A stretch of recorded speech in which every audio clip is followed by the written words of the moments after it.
Hi everyone. In this video, we'll begin our discussion of multiple integrals by examining the definition of a multiple integral on a rectangle. This will be the beginning of a longer discussion on multiple integrals, which will conclude our discussion of vector calculus before we move into the theory of Lebesgue integration. Much of this video will consist of definitions, which seek to extend our understanding of the Riemann integral for a function from R to R to a definition of a multiple integral from a function from Rn into R. So in Math 5610, we studied integrals of functions defined on an interval AB. So we might have taken a function f and looked at the value of its integral over the interval AB. And we saw, interpretations of this as area, as lots of different things, right? Now we want to switch our attention to looking at what we will call a multiple integral, which is where we take an integrand, which is a scalar field f, defined and bounded on some set, some region Q. So here, we ultimately want to think about, okay, we're in R3. So here I'm drawing this picture in R3. So you can imagine here my domain is R2. And then my z-axis is giving me f of xy. And so I can visualize f as some sort of surface, right? So you draw this sort of standard surface that I often draw. And so you can sort of imagine this looks like this.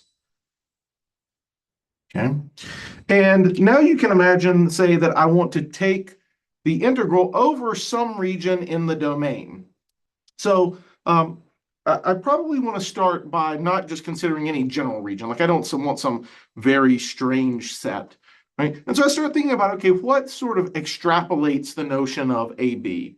What are some properties that the interval AB has? Well, it's tempting to think, well, this is a nice connected set, right? So maybe I just want a connected set. And so I could think about taking some subset of my domain, say I call this Q, right?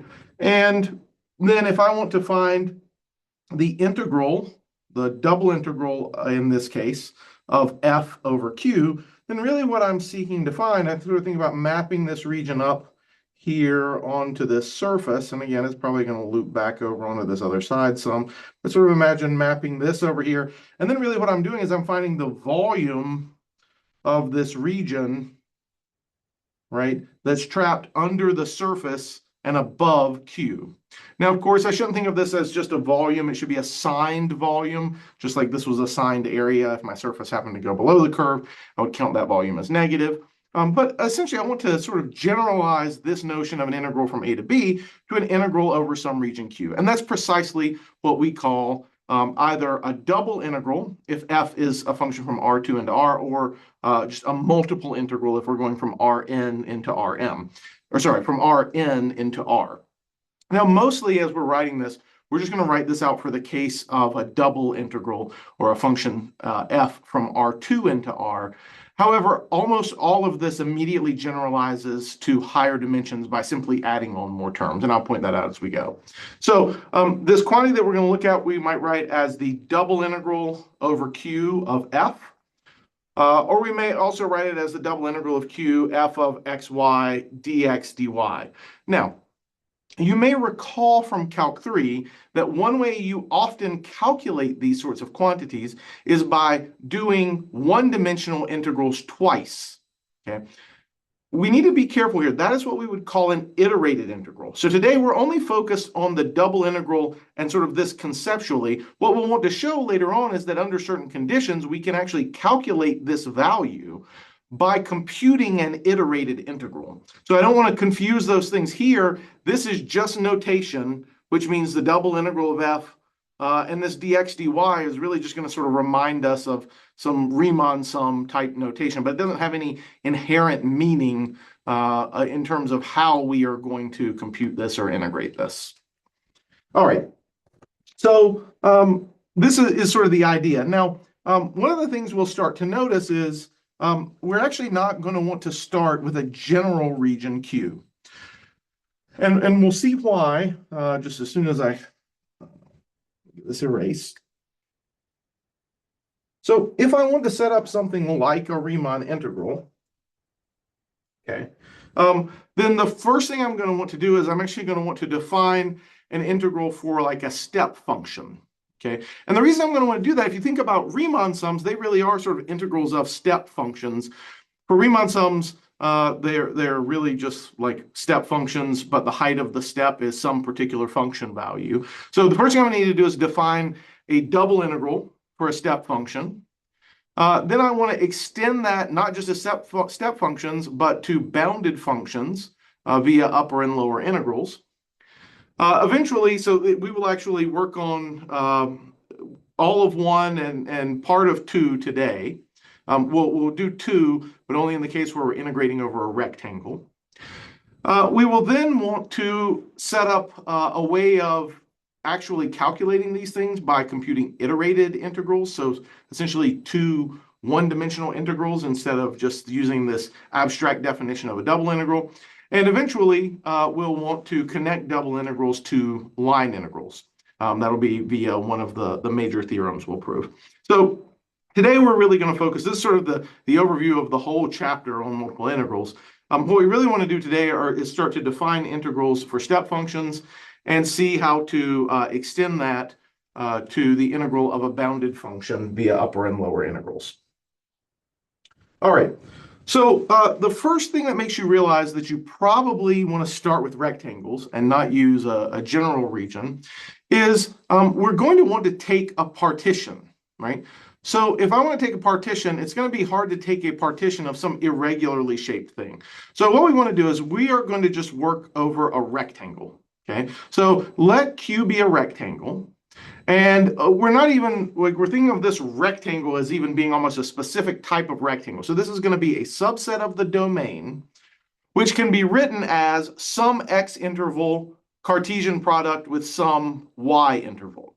So if you have, maybe it's been a while since you've seen or thought about a Cartesian product, right? This really just means this is the set of all points x, y, such that x, the set of all ordered pairs x, y, such that x is in the interval AB and y is in the interval CD, right? And right here, there's just sort of a visual representation, just giving you this rectangular, it looks square here, but right, rectangular region in the plane. We want to start by working over rectangles because rectangles are easy to partition. Okay, that's essentially why we want to do this. It will make it easier to create a partition. Now, if you think about sort of what a partition meant before, when we took a partition of an interval, right? We just basically took a sequence of points, right? N plus, if it was a partition with n plus 1 elements, x0 was the left endpoint, xn was the right endpoint, and then in between it was just some non-decreasing sequence, right? So what we can do now is, well, we could say, well, let me partition the interval AB. Okay, so create some partition of the interval AB, call those points x0, x1, all the way up to xn. So it's a partition with n plus 1 points. Create a partition P2, which is a partition of CD, right? Call those points y0, y1, all the way up to ym. So this is a partition with m plus 1 points. And then we'll just create a partition of the rectangle by taking the Cartesian product of these two partitions, okay? So I'll show you a visual in just a second, but the idea is you essentially just take a partition of the x interval, a partition of the y interval, and then you take all the ordered pairs you can form by taking one piece of the x partition and one piece of the y partition. That becomes a partition for your rectangle, okay? Some of this, we've used this back in 5610 as well, but just a reminder that we use this word finer. So a partition P prime is said to be finer than P if all of the points of P are contained in P prime. So the idea is P prime contains all the points of P plus potentially some others, right? So P prime is a finer partition, essentially has more points than P, right? If it has all the points of P and if it contains all the points of P plus potentially some others. Okay. All right. So visually, right here, what we can imagine here is you take the interval AB, right, and you sort of partition it up. In this case, you've got 1, 2, 3, 4, 5, 6 points in your partition for X. Up here, you have 1, 2, 3, 4, 5, 6, 7. And I'm realizing I have a mistake here. Oh, no, sorry, I don't have a mistake. So this partition has 6 points. This has 7 points, okay? But now when we think about the number of subrectangles, right? This partition of 6 points gives me 5 rectangles across. This partition of 7 rectangles, or sorry, this partition of 7 points gives me 6 rectangles, and I have 5 times 6 rectangles, which is 30 subrectangles, okay? And so the partition, just to be clear, the partition is not the rectangles, it's the corners. Each corner of a rectangle, right, including these in the interior, which this is an overlaid display, so I can't point behind it. But where each of these lines intersect, those points are the partition points, right? Okay. But again, the partition then generates these subrectangles, and we're often going to be working and thinking about these subrectangles. All right.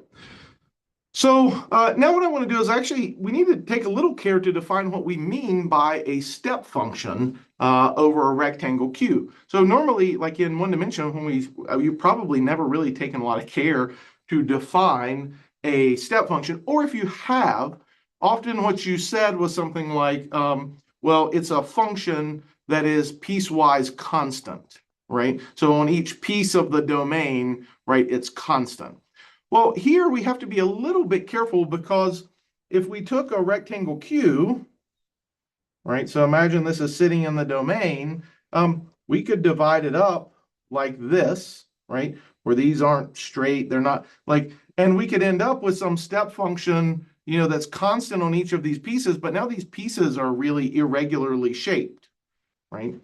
So what we want to do here is say that a step function here should not only be piecewise constant, but it should be essentially piecewise constant on some partition of Q.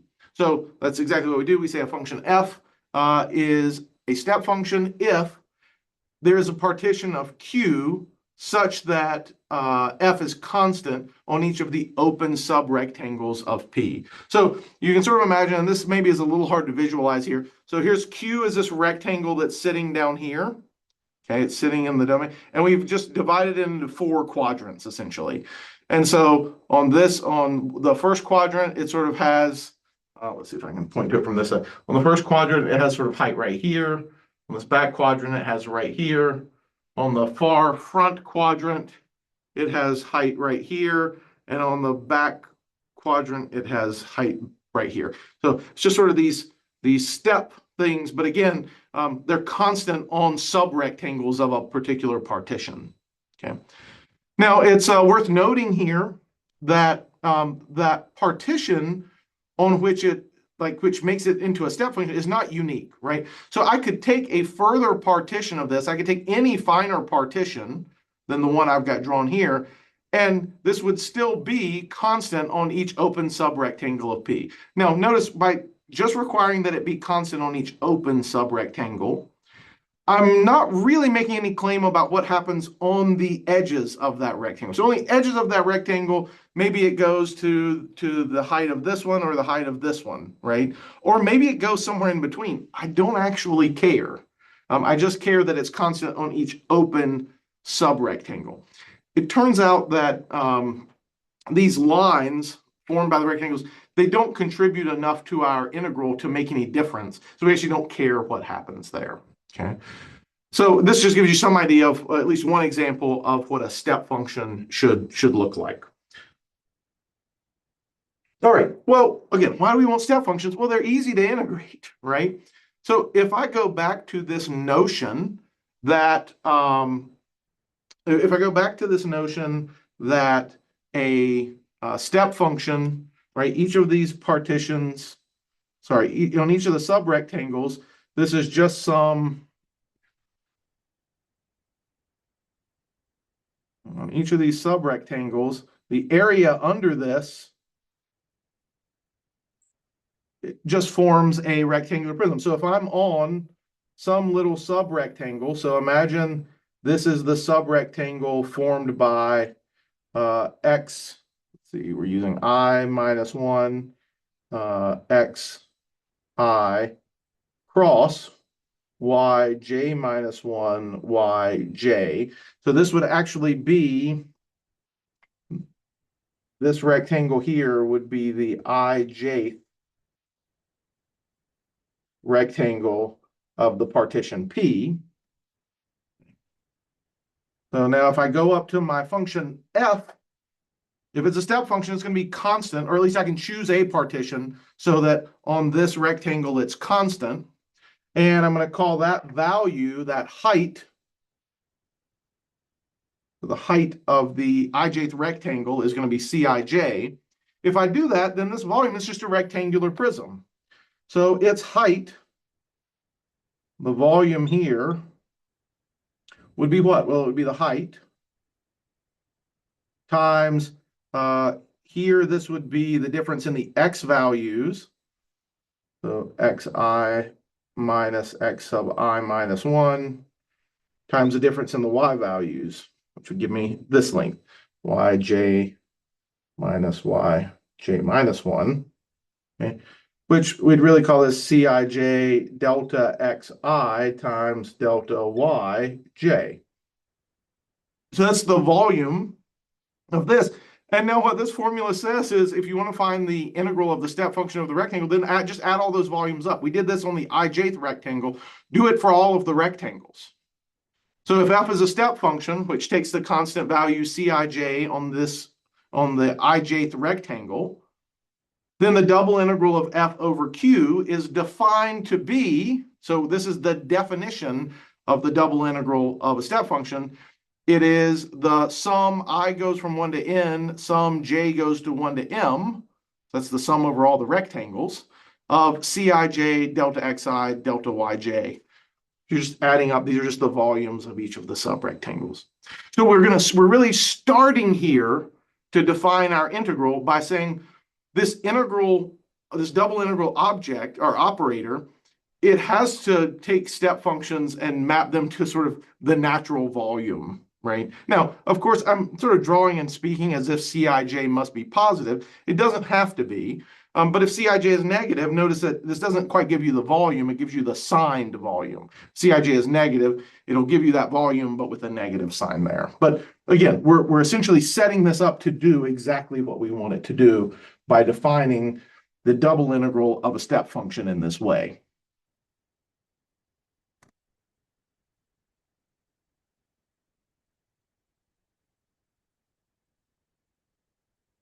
All right, so now to get to the real meat of what's going on here, what if I want to compute the double integral of a bounded function? So I don't just want to work with step functions, I want to work with bounded functions. Okay, well, this gets back to our notion that we saw in 5610, right? Where what I eventually want to do is I want to define eventually an upper and a lower integral, okay?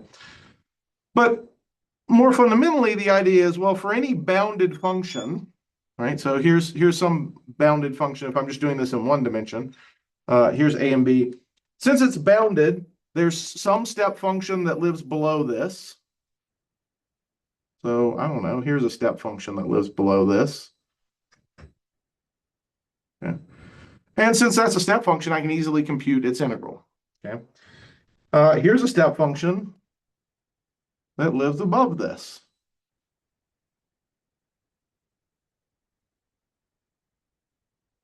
On the interval AB, anyway. Okay, I can compute its integral because it's just a step function. I've already defined that. I haven't yet defined what I mean by the integral of f, right? For a double integral. Okay. So, well, what I should do, I can compute this and I can compute this, okay? And maybe those would give me some approximation, but then you go, that's not a very good approximation, okay? So then you pick some other step function, okay, that lies below, and some other step function that lies above, okay? And you keep doing this over and over again, okay? Except we're doing it in higher dimensions, right? Now. And the idea is, well, if you do this for every possible step function that is less than f, and every possible step function t that's greater than f, and if after computing all of those things, there is only one number that lives between all of those lower integrals and all of those upper integrals, one and only one number, then that value is called the double integral of f over q. So again, formally, let f be defined and bounded on a rectangle, q, if there is one and only one number I, such that the double integral of s over q is less than or equal to I is less than or equal to the double integral of t over q for every pair of step functions satisfying s is less than or equal to f is less than or equal to t on q, then that value I is called the double integral of f over q and is denoted the double integral of f over q, or again, this is that same notation we looked at before. So when such an I exists, we say that this function is integrable on q. Now, this is, I think, a little bit of a strange definition, and it's definitely a choice that Apostle makes in writing this book. I think one reason for doing this is that this definition is maybe a little more easily generalized to the unbounded case. Notice that if the function is unbounded, then we don't necessarily know that we can pick step function t that's greater than or equal to f if it's unbounded above, or if it's unbounded below, we don't know that we can necessarily choose a step function s that's less than or equal to f. So there's some weird things that could happen there. But this has no discussion of like an upper and a lower integral. Okay. What we will note, however, though, is that you're requiring that I be a value which satisfies this for all s less than or equal to f and all t greater than or equal to f. And really, I don't care about every t. Like some of those t's are going to be really like, you know, your function. So if we're in multiple dimensions, your function f looks like this, right? And like you could take some, you know, some step function way up here. Well, that's not a particularly good approximation to that, right? So yes, I need, this says I need it to work for every pair, or every step function t, right? So you say, okay, well, take a better one, right? And you could come down here and take even better ones, right, where it breaks up in different ways, right? And I'm probably not drawing something that actually covers the whole domain, so forgive me, but you know, you get some sort of better step functions. But it's like you don't really care about all of them per se. You care about, for the upper ones, sort of what's the smallest these could be. So really what I want is I want the infimum of all of these. On the other hand, again, if I start below, okay, that's a really bad approximation by a step function, but here's a better one. Okay, and even better, and again, if this, you imagine the surface sort of curves up, right, I can even get sort of up inside this function and draw lower step functions, you know, in different ways that that are much better approximations. So again, I don't really care about any particular one of these. I just care as these step functions from below get larger and larger and larger, what's the largest those lower double integrals can get, you know, without that s bumping past f. Right? Okay. So that's exactly what we want to do then to generate the idea of a upper and lower integral.